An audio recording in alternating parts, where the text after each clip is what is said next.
Welcome back to Yankee Chronicle. I'm your host, Elizabeth D'Orazio. The Fells wants you to note that in accordance with New Hampshire and CDC guidelines, they've had to alter their policies for visitation in order to ensure the safety of visitors, volunteers, and staff. Please visit their website to review the guidelines before you make a visit. They would like you to know that masks are required for anybody inside the main house, and they look forward to seeing you. And now, Susan Warren of the Fells. Welcome to the Fells. We consider it a treasure on Lake Sunapee, and it was the original summer home of John Milton Hay, who was a very recognized statesman and probably someone that many people did not study in their history classes, but we're trying to make sure that as many people as possible know who this man was, because he contributed so much to the history of our nation. And in the late 1800s, John Hay bought 1,100 acres of land from farmers who had sort of abandoned the farms in this area. So John Milton Hay built this house for his family as a summer residence only. John Hay, as I said, was a statesman, and he was our private secretary to Abraham Lincoln. When Lincoln was assassinated, he was there. You'll see pictures of him at the bedside.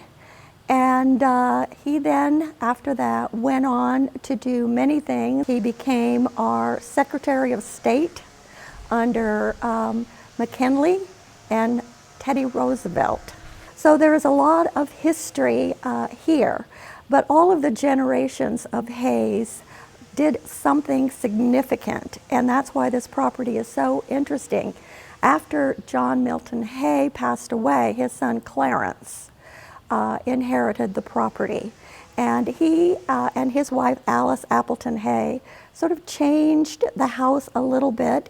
She couldn't quite replicate the hunting trails, but she did a lot of other things that is very reminiscent of the house that she knew as a child. They were very interested in horticulture, and thus the gardens here are the ones that were actually developed by Clarence Hay, who was a wonderful horticulturalist. And we have 5 beautiful gardens here at the Fells, which have been restored. Okay, while you're enjoying this beautiful fountain that is historic to our beautiful Fells, I'd like to tell you about our volunteers. We could not run the Fells without them. We have about 250 to 300 volunteers that do absolutely every little aspect of the Fells, and it's not all at once. There could be a couple of hundred for Christmas at the Fells. There could be 10 at a concert. There could be 10 in the landscape.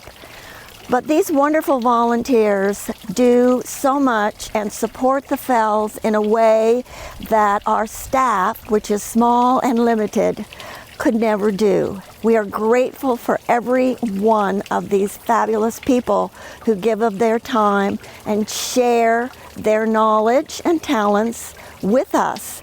And that is how the Fells actually came to be, because in 2008, we actually acquired the property from Fish and Wildlife, because it originally had been deeded to Fish and Wildlife by the Hay family. And Alice Hay had passed away in the late 1980s, and it was all deeded to them. They did a wonderful job with the land and the trails, but the property, the buildings, really needed to be restored and kept. And a volunteer group stepped forward, and fortunately, because of their efforts, we are here today with this beautiful property that now consists of 84 acres. So we are blessed, and we thank each and every one of them from the bottom of our hearts. If anyone would like to want to join our wonderful corps of volunteers, you may call the office. We also have on our website a special page that says, Volunteers, we need you. And you can sign up with all your skills, and you can also sign up for those events that you would like to participate. So please contact us. Please come. You'll make new friends and be with many of the ones that you already know. So do join us. Thank you, Susan, and everyone who makes the Fells such a fantastic treasure right in our backyard.